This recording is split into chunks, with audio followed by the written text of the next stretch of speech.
Welcome to the Medical Minimus Podcast, your source for memory techniques and accelerated learning in higher education. Now, here's your host, Chase DiMarco. This is part 7, our final part of this recap mini-series. I hope you've enjoyed it so far. It's been very informative. If you haven't listened to the other episodes first, go back and do that right now. They all lead up to this final episode. All right, I'm not going to waste a lot of your time. Let's get into today's show. We left off with mentorship in the last episode, but some students can't find a free or affordable expert mentor. This is when some peer friends and peer mentorship might be a good option. If you had a good teacher or a very experienced, say, graduate student or other individual who had gone through this process, I bet you that they would be able to provide some very useful guidance if you would be able to get them to be willing to kind of monitor you. Selecting a study buddy that's right for your goals is important. Don't just stick with your friends, and make sure that they have the same goals and are willing to stick with you. This goes for memory techniques and for study technique study buddies. I think it's pretty common to have a study group or a study buddy or a training buddy. I think it's really essential to find a like-minded person who not only wants to study and do well, especially at the level you want to do well. If you want to be top of class, you need someone else who wants to be top of class. If you just want to make sure you pass that really hard class that you know you're going to struggle with, find someone else similar minded. But also, if possible, find someone else who is either interested in memory improvement and making this whole process easier and faster, or turn them on to it so that you have at least one other person, if not more people, that will hold you accountable to your 15 minutes of memory training 3 days a week, or 2 hours on Saturday, or whatever you have time for, or who knows these techniques and is willing to work at them with you. So, when they say, well, you're having trouble with that, what memory palace are you using? You're like, oh yeah, I completely forgot to use a memory palace and the memory technique for this one. Of course, that's what I should be using. You've got someone there to remind you. Because really, this is about, for med students or anybody in higher learning, it's about either doing it faster because there's so much to learn, you don't have enough time, or you already are a good studier, you already remember well, but there's some things that just won't stick. But we all know that struggling with the quantity of material we cover and the time constraints that learners have to learn this material can negatively influence our motivation. In the last episode, Dr. Daniel Sadawi-Kanafka and Jared Cooney-Horvath both stated that awareness of our mistakes can make us feel pretty lousy. So can motivation help us overcome this? Keeping your motivations pure. So people who are driven by intrinsic motivation, so the desire to learn something because it's fun or meaningful to them, those learning outcomes tend to be of higher quality than people who are learning for extrinsic reasons, things like tests. In particular, people who learn for tests tend to do just as good when it comes to fact-based learning, but their outcomes are inferior when it comes to things like conceptual understanding, transfer, as compared with those who are learning, I'll call it, for the love of learning. You can find these full episodes at freemeded.org/podcasts. But actually, the neurochemical changes that occur when we make mistakes have been stated by a few guests now. Here's Anthony Metivier discussing his interview with Dr. Barbara Oakley on the subject and his personal feelings about overcoming these emotional states. Speaking of Barbara Oakley, she talks in a book of hers called Mind Shift about the insular cortex and how that it creates a kind of pain response in the brain whenever people face a situation of needing to make an effort, and that's quite natural. And I have no disagreement that may be so, other than that we have an entire history of the human species bucking up and getting the work done anyway. So I don't, see any excuses. And if I have a flaw, it's that I don't even accept excuses from myself, and certainly not from any of my students. And I will often write people when they have excuses, you've just got to dive in, create the habit, let the brain chemicals do their work, like dopamine and myelin sheaths and all this great neurochemical stuff that will happen if you're just consistent and persist. I don't care what your IQ is. I don't care what your story is. I don't care about any of that stuff. Do the work, the results will follow, and don't listen to the story that your brain is telling you that it's too hard. When we're talking about motivation and learning, we're really talking about the motivation to study to the quality that is going to lead to long-term memory, to long-term retention, or as Jake Gittleson from the Learning Geeks podcast calls it, durable learning. And this can be different than our short-term learning goals. How can durable learning relate to motivation? And how does that affect our cognitive energies that we need to expend to learn this material properly?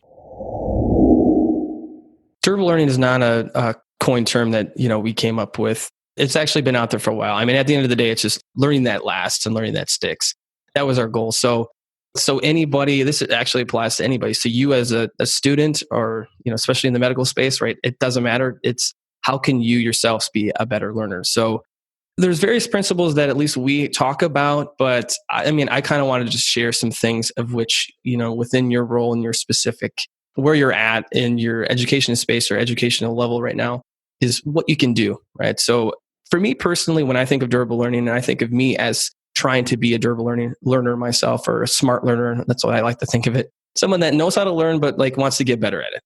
The first thing I do or recommend is really to just take a step back and think of what you're really, really trying to learn. And I think this is critical, is that you're focusing on your learning goals.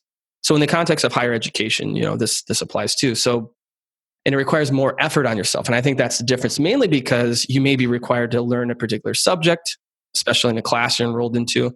And when you're not the seeker or discoverer of something you're looking for answers for, maybe you are, but let's say you're just not. That's when it's harder, because it's going to require more energy, and our brains are wired to spend only the energy it needs to. So when we're trying to learn something, we're told to learn, getting the motivation is going to be difficult, which brings me to my second tip, which is to discover personal relevancy. And this is a term that I don't even know if it's a real term or whatever, but it's something I came up with, meaning that in anything you do, find meaning for yourself. So find a piece of that, something that you're working on, especially if it was already prescribed for you, that makes you curious. Dig deep to find a connection to another subject or a topic area. And if that doesn't work, think of it like a high level purpose. So let's say your passion is to be a medical professional. How will this topic subject improve my skills to do that? Instructors do have their own learning style, and this is what's comfortable for them, but this can be very unmotivating for students. But like Jake states, having a support structure can really help students achieve greater motivations, and motivation specifically towards their self-directed learning. One of the first things is they're prescribing learning, or at least trying to come up with what approach or a path that they think is best. And sometimes it's very difficult for the individual to make sense of that, for one, and also to connect to personal relevancy. So I think with self-directed learning, one key aspect of it is that there's really two components. One is to have a strong support environment in place. So let's think outside of yourself. And then at the same time, you need to be a strong learner. So you're going to come in situations all the time throughout your life where you're going to be in those same situations, especially in the corporate environment, or even in the medical space, you're going to be constantly told you need to keep learning and keep going and further your education and further your knowledge in certain areas. But you're going to have to constantly come back to, why am I doing this? And if they're telling me this, take some of it and then maybe find something that's really curious to you and then move on beyond that. It's going to take more than just the lecture format, right? I think it is stepping beyond. And again, I think the best learners, regardless of where you're at, still need a strong support structure in place, especially at the start. And I've read multiple studies that says a person that has strong self-regulation, which is another term for self-direction, is that they need more support up front when learning something new. So to get better, understand what it takes yourself as an individual and what it's going to take to have that support environment around you. The lecture is just one component, You also have reading, and yes, you may have assigned reading, but there's other readings that you can do out there. There's other things you can watch, talk with other peers, right? There's other things around you. Take it all in. And so I think constantly scan to what makes you curious. Another thing is push yourself beyond your comfort zone. So never get comfortable. And I think in a lecture format, again, it might be very passive, but what can make you push yourself beyond that? How can I take components within that lecture and maybe apply it in some way, apply it in some context? Or could I have a conversation with somebody, even if it's just I barely know the subject, but can I push myself to learn more about it by sharing it? So finding these personal relevance connections, these reasons why the material might be fun or interesting to you, might be difficult at first. I frequently hear students stating that this doesn't make sense, or I don't know how this is going to benefit me or my future patients. Then it becomes more difficult to remember. So increased awareness of topics of personal relevance or hobbies or interests can really go a long way in motivating you when you're tackling this seemingly arbitrary information. And also, don't forget to utilize your social networks. I can sit and take notes, read them again, and hope for the best on the test. But what if I pushed myself after each chapter or subject and told my friends about it? And, for me personally, most things I read or hear, I go and explain it to my wife. She doesn't really care what I say, but it doesn't matter because what I'm doing is that I'm sharing it and I'm trying to get my thoughts out there. And even if it's not refined yet, I'm just testing it. So I'm using my network around me to help me further strengthen my knowledge on a particular topic. So, and frankly, that's practicing. And implement the testing effect, aka rehearsal practice. Even if you don't know the material that well, try to explain it to a significant other or a friend or a family member. Actually, recently with the COVID outbreak, some members of the Medical Nemesis Mastermind have been asking how to increase their motivation, and some have toddlers at home that make it difficult to study. So one suggestion I gave them was just to rehearse it to them, maybe even in the form of a song. I mean, worst case is now you're recalling the information and finding gaps in your knowledge, and you're trying to make it kind of fun by making a song out of it, making it interesting, and interacting with your kid at the same time. And if nothing else, maybe it'll induce nap time. But it's also very difficult to feel motivated when you perpetually feel like you're falling behind. And one suggestion from Dr. Wendell Cole is to make sure that you're not procrastinating. We clicked record and just doing it, now. A lot of people love to wait and say, hey, we'll wait till I'm done with residency, or okay, I'll wait till I'm done with med school, or I'll wait till this, then I'll have more time to do things. And it's always like a delaying game. It's procrastinating,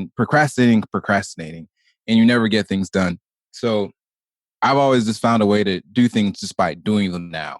In med school, you don't realize it in med school, but you have a lot more time than you think, especially now being in residency and taking call and working a bunch. You realize like how much more time you had in med school when it didn't seem like that. And then when you're in med school, you realize how much more time you had in undergrad.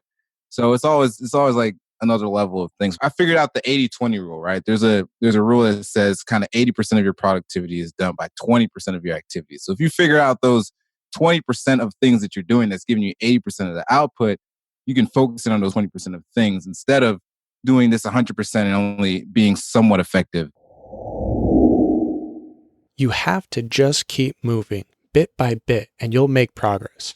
And remember, this is a long path. Healthcare medicine is a long path, and you can't hope for immediate gratification. We need to think in the long term and be ready for the long haul and plan for it, as Dr. Anders Ericsson mentions here.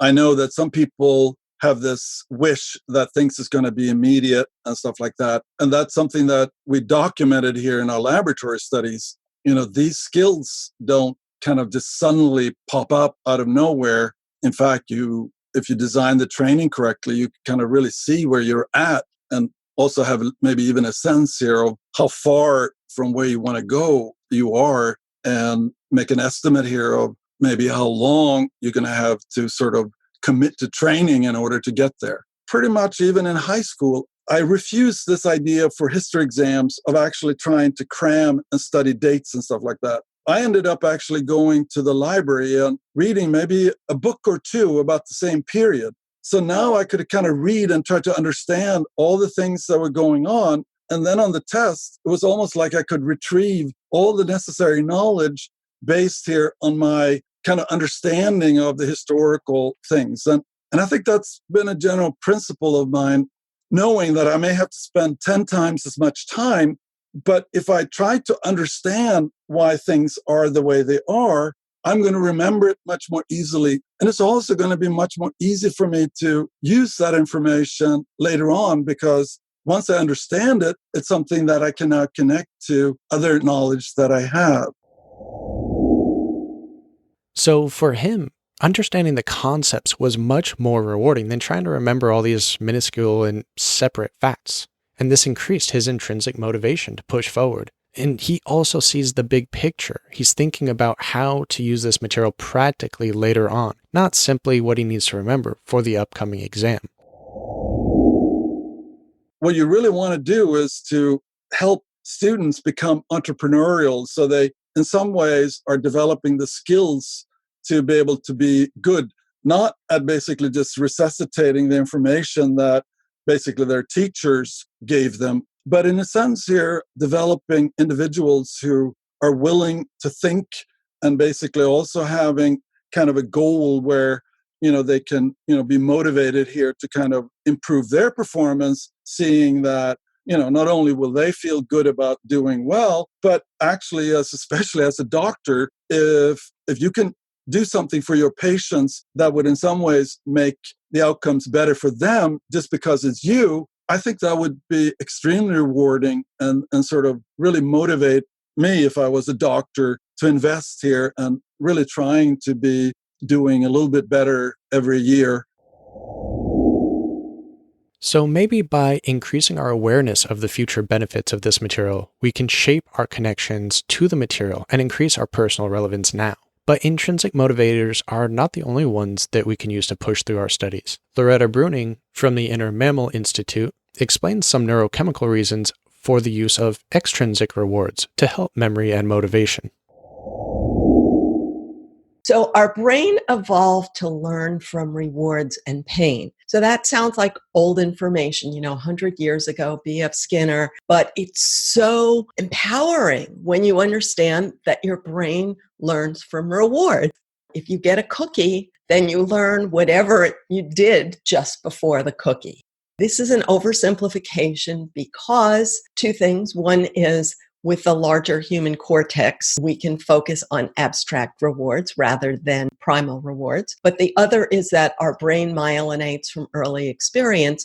So the rewards we wired ourselves to seek in youth are more powerful to our motivational system than conscious, intentional rewards that you seek today. So to use a grossly simplistic explanation, if you're going to study for an hour, break it down to 15-minute sections.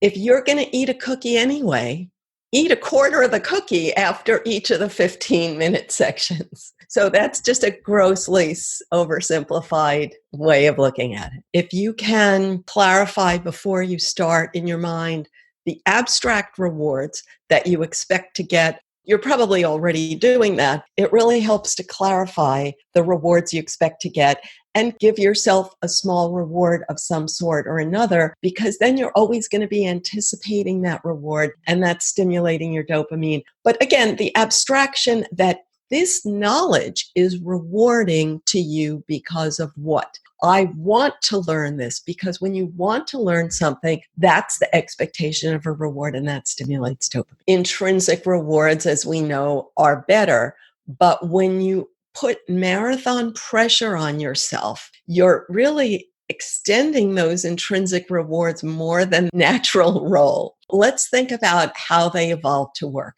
Primates are not born hardwired with survival knowledge. They learn from life experience, from interacting with the world. And every chimpanzee learns to identify, it's suggested, like over 24 different types of leaves by how rewarding is that particular item. Our sort of reward structure is very much affected by our early experience. So I would say it's very individual, that each person can look to what motivates them from their early experience. But as you know, the reason you want to be a doctor, that would be like a chimp saying, a year from now, I'm going to plant a seed because a year from now, it's going to grow into fruit. So they don't do that. We need some short-term rewards. If we totally deprive ourselves of short-term rewards, our body rebels. Do you know what your childhood rewards were? Maybe television or food or being able to go outside and have free playtime. How can you plan your rewards now, and what do you want to get from them? Sometimes we need these short-term rewards in order to finally make it to our ultimate long-term plans. So let's break our study habits down into smaller chunks and focus on the difficult tasks first. So many people would think, oh, I'm going to start in the beginning and start again. But what they did is, no, you focus on the part you're having trouble with, and you do it really slowly. So if you're having trouble with these 10 notes, just do the first 3 and keep doing those 3 until they're effortless, because the effortless is neural connections, is myelinization, which happens better when you're young, and then add another 3. So really small chunks with a lot of repetition. Feel bad, like anything in your study practice that gives you a bad feeling, the one you did the worst in. Maybe your cortisol turns on with anything to do with that. The more you can address that bad feeling, it's just a circuit, it's a cortisol pathway, and our brain evolved to protect us from having to touch a hot stove twice. So anything that was painful when you're young, you're really built a big neural pathway to say, whoa, I'm not going there again. And so when you constantly expect yourself to face that again, you're sort of undermining yourself with lots of cortisol. So your time is well spent addressing that threat feeling and replacing it with a new positive affirmation. Again, we hear about this negative pathway, which she calls a threat pathway. And by focusing on these difficult parts of our studies that activate this pathway, we can become somewhat desensitized to it. Besides the threat pathway, we also have to understand that failure is inevitable in medicine and in medical studies. It's a difficult profession, but it's also very rewarding. So how can we learn to embrace these failures so that we can keep up our motivations and persistence in the face of failure? I think it's very contextual. It also has a lot of cultural aspects to it. So there's a whole spectrum of cultures and contexts that accept failure to different degrees. So you have learning models in which failure is not acceptable at all. And then you have contexts in which students are exposed to experimentation, very minimal kind of test taking and assessment.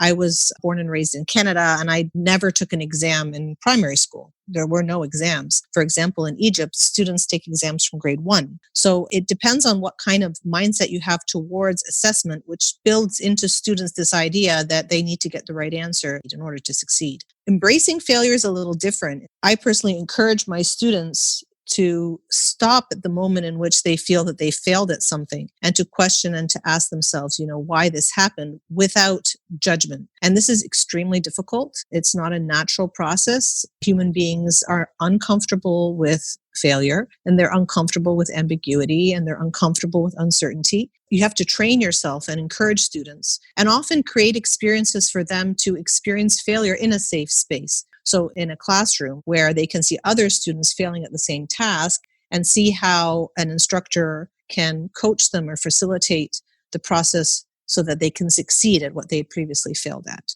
A lot of programs now are including a blended form of learning in which students are not only learning face-to-face in the classroom, but they're learning online and they're learning in communities online.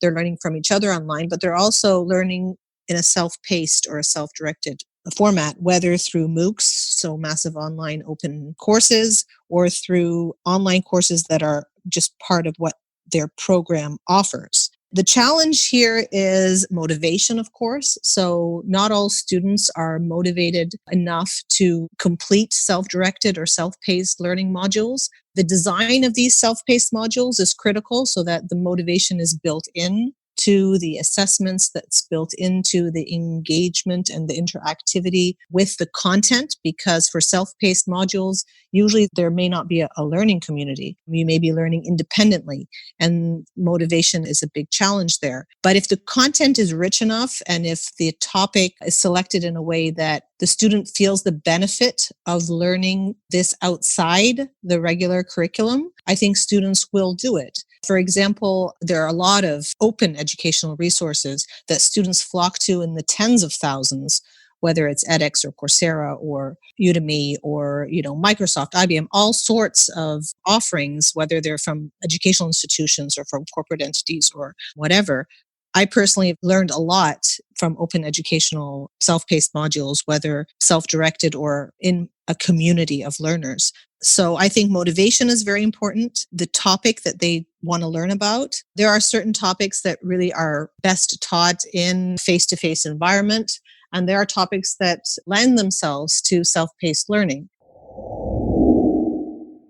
Here at Free MedEd, we have been activists for online teaching and MOOCs in medicine for years. But with the current coronavirus pandemic, schools are finally being forced to make this move into a more online and distance education-based system. Only time will tell how the institutes and the students will react to this shift, and if it will persist after this pandemic. But what students can do now is to understand how to adapt to these self-directed learning platforms best. We've now covered a lot about motivation, intrinsic, extrinsic, short-term planning, long-term planning, and how these affect our motivation, and how to reward ourselves to increase extrinsic motivation. But before we get on to our test-taking prep steps, especially those discussed in our MedEdge method, which we talk about in Read This Before Medical School, I want to again invite you to join us for our free Medical Mnemonist meetups. We're going to be doing these hopefully bi-weekly or weekly, and you can get your free ticket by going to freemed.org/meetup. Also, mark in your calendar,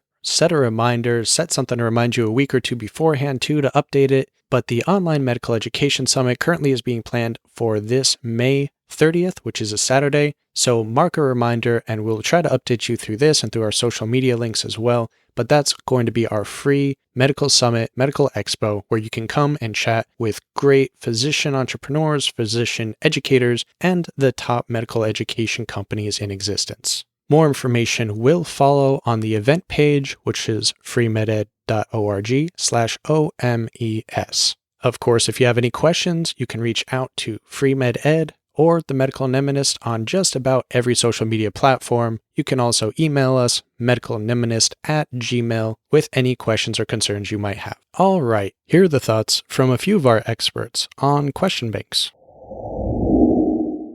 The big thing when it comes to exams like step 1 or step 2, I think that obviously all these things, memory techniques or, space retrieval practice, all these are super helpful for that. But really the primary thing that's going to help you on those exams is going to be practice questions.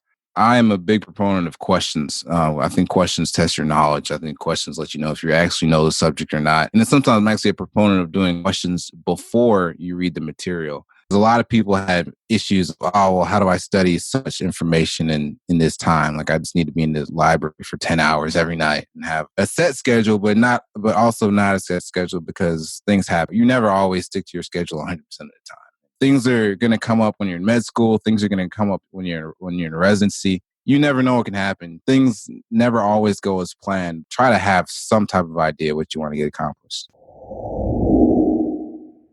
One way to implement this scheduling is with your exam schedule. Maybe before a quiz or before a standardized exam, what are you going to do for the day before, the week before, several months before? Plan everything out, but also know that you might not hit every benchmark and that you'll have to adjust as time goes on. I know a problem I often had was overestimating the number of questions I could tackle within a set amount of time, and also underestimating how long it would take to properly review those topics after a practice test. We do have several charts and schedule examples and other things that you might find useful for free in our PDF workbook, which you can access by going to freemed.org/medstudent. However, even with the proper study plan, our flashcard decks, and some reputable QBank software, we might still find that our struggle continues, especially when we're discussing board exams. They are sometimes meant to test you in ways that have not really been tested before. This doesn't mean just difficult content,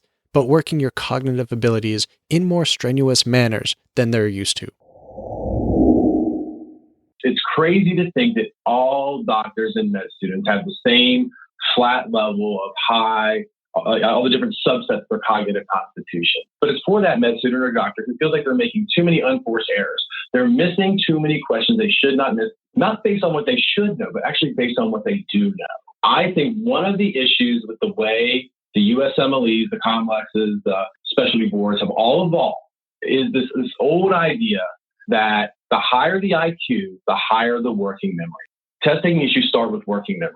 So if the way these questions have evolved, I think there's a blind, unspoken, unintentional expectation that everybody sitting at the table doing questions has a robust working memory. So to me, that's where when you're reading questions, all that stuff is getting front loaded into that working memory. And if your working memory is not as robust as everyone else's, you're going to be more likely to lose pieces of information. So what we want to do is limit that grind, limit that burden through process, through meticulous step-by-step processes when reading questions to limit cognitive burden so that you can hold on to the pieces of information better. Obviously, I find this very true from my past experiences. As someone with a poor memory, which led to the creation of this podcast, anything I could do to add a routine and to decrease my need to think during the test is very useful. I built in this step-by-step process to reduce cognitive load and stress during standardized exams and other stressful times. And this is just one more step to help supplement my differences and difficulties on an exam compared to my better memory peers. But we also need to know how to self-analyze and self-assess to know where our problems are coming from. We don't know what percentage of people are making a significant number of test-taking misses as opposed to knowledge misses.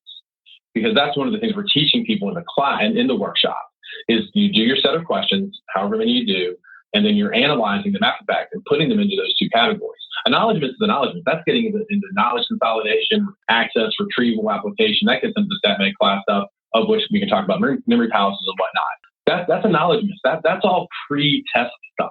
What we don't know is how many people are making these unforced errors, these test-taking mistakes, at what rate, and how prevalent they are across the table, and then how we can then what we can do to fix it. So I was listening to a Malcolm Gladwell podcast, and he was talking about basketball and soccer, and saying that basketball is a strong link system because the team with the best player is going to win the most games, and whereas soccer is a weak link system. Like the team with the weakest player on the field is probably going to lose. What is test taking? Is test taking a strong link system or is it a weak link system? So Chase, in your experience, what would you say? So test taking would be a weak link system. Right. Yeah, absolutely. Because people talk, I think we get validation when we behave erratically or inconsistently because, hey, I nailed that question. Hey, I nailed this question. But your score is not dictated by that. The score is like, it's not about how good you are, like when you're on your best behavior, executing, nailing questions here and there. That's not what determines success on boards. It's how bad you are. Like, it's not where the ceiling is, how deep is the basement. How bad you are, how often you are bad, making these sort of unforced errors, these bad behaviors that are hurting you, you know? And so, yeah, test taking is a weak link system. So that's what the board's workshop addresses. It's not that any given topic is so hard. It's that there's so much, so fast, and I'm accountable for all of it, the speed, volume, density equation. I think there are two types of minds. So this gets into the memory, mental constitution type stuff. I think you have your dual trackers, your two trackers. A two tracker can sit there and sit and lecture, and they can receive the information. On track one, they can build the structure. They can put like the closet, they can build the shelves, they can put the labels on the shelves, the boxes on the labels on the shelves. And on the second track, they can start putting the items on the shelves where they belong. So they're building structure and starting to house details. And I think that translates even to the way they read. If they're diving into a textbook or review book, on one track, they're building structure. On another track, they're starting doing code details. I think a lot of stat med learners are single trackers. They have one track. They can either build structure or start throwing details in the closet and sort it out later. And after the first test, when they get shellacked on details, they are going to make a decision, conscious or unconscious, and be like, I need details. So now this closet looks like they're metaphorically scribbling details on Post-it notes and haphazardly slapping them all over the closet. The closet has a flickering light. There's like a leak over here in the corner. Stuff's falling down. The stuff might be in the closet, but they don't know where it is. I think learning has to start from a study perspective. If it's not happening subconsciously, automatically, we have to consciously find, extract, and build superstructure first. We call that frameworking. This is a strategy that's taught in the class. You have to start with finding structure first. You can't take too long there. It's got to be external and explicit, not internal and implicit. And then all roads must lead to retrieval practice. I would rather direct the effort toward attempting recall at the hierarchical information, going from the subcategorization back to the details. And yes, it's going to feel terrible because you're failing. I just studied this. I only remember 10%. This is terrible. That is the name of the game. Retrieval practice followed by what we call the self-check. You have to check the source. If you do the retrieval practice and don't self-check it, then it's a waste of your time. I talked about the 3 pieces leading to effort. The 4th piece, which I think is not emphasized enough in the literature, is organization and structure. I think that, and that's that single track versus the dual track. If you're a dual tracker, structure is found organically. But if you are not a dual tracker, if you're a single tracker, we need a skill to offset that. And that's where writing out the structure, deep structure, can have profound payoff if you engage in retrieval practice off of it. Again, he mentions, like our other guests, that this process might not feel very good, but it leads to better learning and retention. So we need to understand the framework of our learning in order to know how to best consolidate our knowledge. And we need to work on the processes for all of our study sessions and for on the exam day. And we need to work out the weakest links in order to see the greatest improvements. This very aware and purposeful design in our self-learning and analysis will help us diagnose our own areas of weakness and hone in on and deliberately and purposefully strengthen them to strengthen our overall abilities. There are so many more topics that we could go into regarding test-taking skills and abilities, and we teach a lot of soft skills, but also many hard skills through this podcast and through our book, Read This Before Medical School. For our complete Med-Edge method training, consider purchasing our book to help keep the lights on. And of course, for one-on-ones, you can schedule a tutoring session. All this information, as always, is available through freemeded.org. I also have a few quick items to mention before we get to the key points of this episode. If you are lucky and listening to this near the release date, we are having another meetup on April 10th coming up in a few days, and the next one planned after that is probably going to be the 24th. All future dates and past episode archives should be available at freemeded.org/meetups. Sometimes it might take me a few days to update everything, so check back regularly to see when the next one is. Or you can join our newsletter and get updates regularly there. And I want to point out that this entire recap series, and most of the show in general, really focuses on the first 2 stages of Bloom's taxonomy. If you haven't seen that chart before, you can pull it up on Google. We focus on knowing or remembering, and on putting those bits of knowledge together into comprehension. There are many more levels to the taxonomy, and you will need these in order to be a competent physician. However, these are the fundamental steps that you need to build off of for each student to begin progressing. Master your knowledge and your memory as best you can first. Then take advantage of the stages of application and analysis and synthesis. And again, a key point that I want to echo from our earlier episodes is regarding to the need for greater clinical experiences for the next generation of students, especially in the current pandemic that we're facing. This first bit from Dr. David Lawson of Medical School 2.0.